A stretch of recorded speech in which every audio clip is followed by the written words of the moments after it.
Good morning to all. Dear students, we studied about pH last time. ठीक है, pH मैंने आपको बताया था, एक बार और मैं बता दूँ.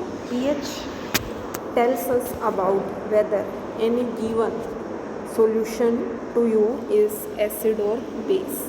और इसके लिए आपको इंडिकेटर्स यूज़ करते हैं, हम pH पेपर का यूज़ कर सकते हैं. तो आज हम पढ़ेंगे importance of pH in everyday life. Daily life में pH की क्या इम्पोर्टेंस है. ठीक है, जैसे आपको पता है हमारी जो बॉडी है वो वर्क करती है कितनी pH पर, 7 to 7.8. ठीक है, लिविंग ऑर्गेनिजम्स इसी रेंज में सर्वाइव कर सकते हैं. अगर वाटर जो बारिश आती है उसके पानी का जो pH है अगर 5.6 से कम हो जाए then it is known as acid rain. ठीक है, एसिड रेन हो जाएगी.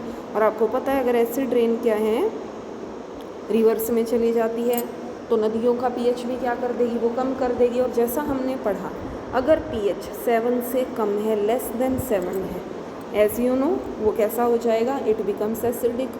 और जो भी एक्वेटिक लाइफ, जो भी एक्वेटिक एनिमल्स पानी के अंदर रहते हैं उनका pH भी क्या होगा, डिक्रीज होगा. ठीक है, तो दैट्स वाई pH की बहुत ज़्यादा इम्पोर्टेंस है. ओके, अब नेक्स्ट है जैसे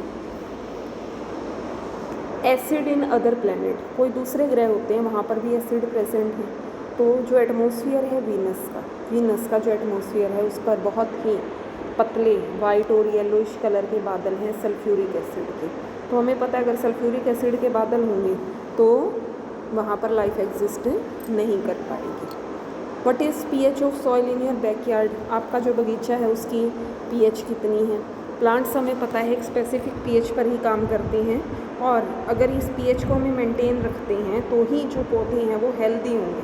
तो आप कैसे, जैसे कई बार आपने सुना होगा भाई किसी का खेत है, उस खेत के अंदर मतलब जो फर्टिलिटी है वो डिक्रीज़ हो गई है तो उस मिट्टी की pH को चेक करवाते हैं ये पता लगाने के लिए भाई क्या रीज़न है जो फर्टिलिटी है वो डाउन हो गई है. ओके, तो pH आपके बैकयार्ड की आप चेक कर सकते हो, मिट्टी आप इकट्ठा करोगे और pH पेपर से या किसी लैब से आप उसकी pH को चेक करवा सकते हो. आप देखो वहाँ की मिट्टी भी ले सकते हो जहाँ बहुत ज़्यादा फर्टाइल लैंड है, वहाँ की मिट्टी लो, जहाँ नहीं होता वहाँ की मिट्टी लो, आपको पता चलेगा क्या डिफरेंस होगा. अब एक्टिविटी है जैसे देखिए 2.12, टेक 2 ग्राम मिट्टी लेनी है टेस्ट ट्यूब में और उसमें 5 ml पानी डालो. शेक द कंटेंट्स को अच्छे से हिलाओ. उसके बाद इसको छान लेंगे. Check the pH of filtrate. जो नीचे आया है छन्ने के बाद उसकी pH को आप चेक कर सकते हो यूनिवर्सल इंडिकेटर पेपर से. What do you conclude. आप क्या कंक्लूड करोगे अबाउट pH. ठीक है, तो आप pH क्या है इस तरीके से फाइंड आउट कर सकते हैं. जैसे मैंने आपको बताया जो फिल्ट्रेट आया है ना, अब उसमें आप कोई pH पेपर की हेल्प से आप उसकी pH इजीली चेक कर सकते हो. pH इन अवर डाइजेस्टिव सिस्टम. हमारा जो डाइजेस्टिव सिस्टम है उसकी pH कितनी होगी. ओके, अब pH जो हमारे डाइजेस्टिव सिस्टम की है उस pH का आपको पता है, ये बहुत ज़्यादा इंपॉर्टेंट है. भाई जो हमारा स्टमक है वो कौन सा एसिड प्रोड्यूस करता है, आपको पता है, इट प्रोड्यूसेस हाइड्रोक्लोरिक एसिड. क्या काम होता है इसका, it helps in digestion of food. During indigestion, जब इनडाइजेशन होता है खाना पचता नहीं है तो स्टमक प्रोड्यूस करता है बहुत ज़्यादा एसिड को और इससे क्या होता है, pain and irritation. To get rid of this pain, अगर हमें इस दर्द से छुटकारा पाना है तो आपको पता है लोग किस चीज़ का यूज़ करते हैं, बेस, जिसको हम क्या कहते हैं, एंटासिड.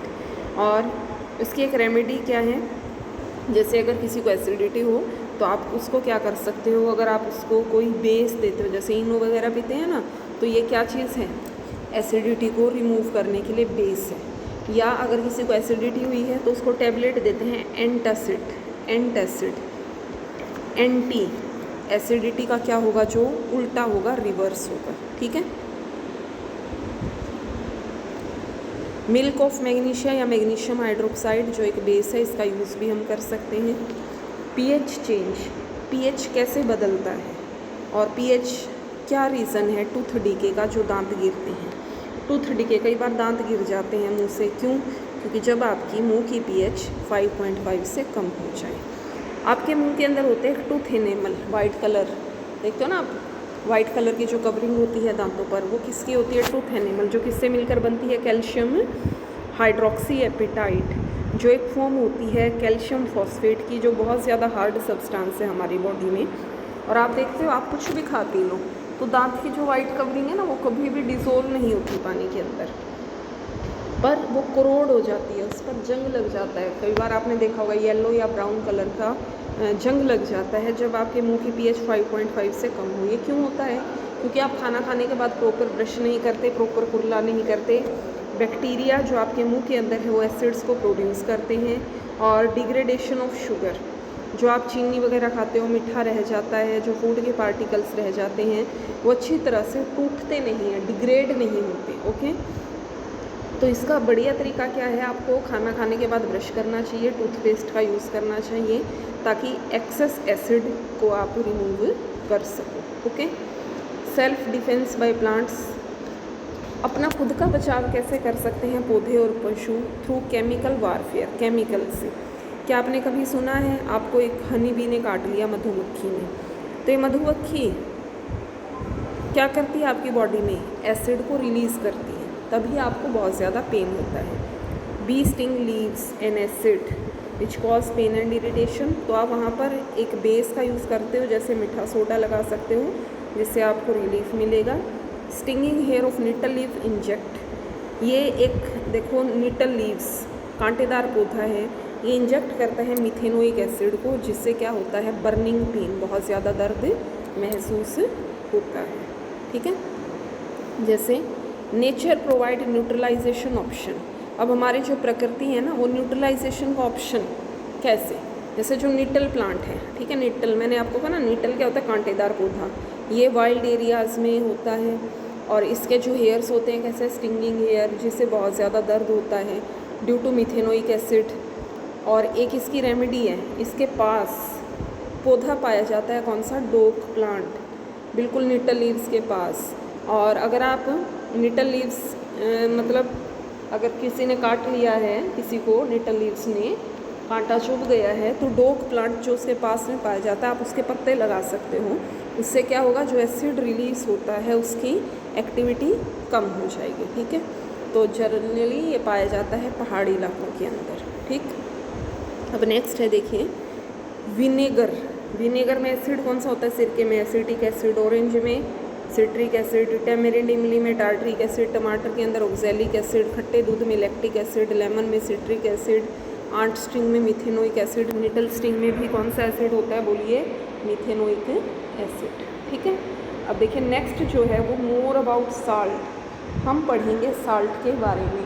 साल्ट, ठीक है, साल्ट क्या कब बनता है? देखो साल्ट वैसे मैं बता दूँ, salt is formed when acid and base combine, जब एसिड और बेस एक दूसरे के साथ कंबाइन करते हैं तो किस चीज़ की फॉर्मेशन करते हैं? वो साल्ट की। राइट द फॉर्मूला, फॉर्मूला बताइए। देखिए ये आपका होमवर्क है, आप सभी इसके फॉर्मूला लिखेंगे। पोटाशियम सल्फेट, एक बार मैं बता दूं, K2SO4, sodium sulphate Na2SO4, calcium sulphate CaSO4, potassium sulphate K2SO4, magnesium sulphate MgSO4, copper sulphate CuSO4, क्योंकि SO4 किसका होता है सिंबल? सल्फेट का। ठीक है, sodium chloride NaCl, sodium nitrate NaNO3, sodium carbonate Na2CO3, ammonium chloride NH4Cl। Okay, तो ये है साल्ट।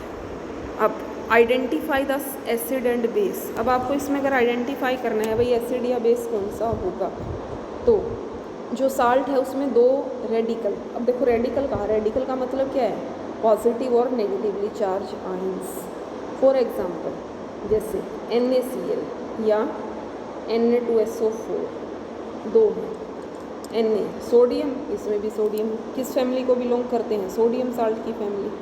इसी तरह से NaCl या KCl, NaCl और KCl ये कौन सी फैमिली है? दिस इज़ क्लोराइड साल्ट, मतलब जो कॉमन हो ना, जैसे इसमें कॉमन सोडियम है तो सोडियम का साल्ट, कॉमन क्लोराइड है तो क्लोराइड का साल्ट होगा।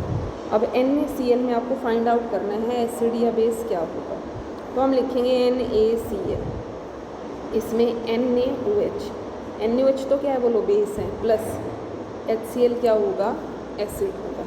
NaOH base, HCl acid. ठीक है, आज आप इतना ही करेंगे, नेक्स्ट हम फर्दर कल करेंगे।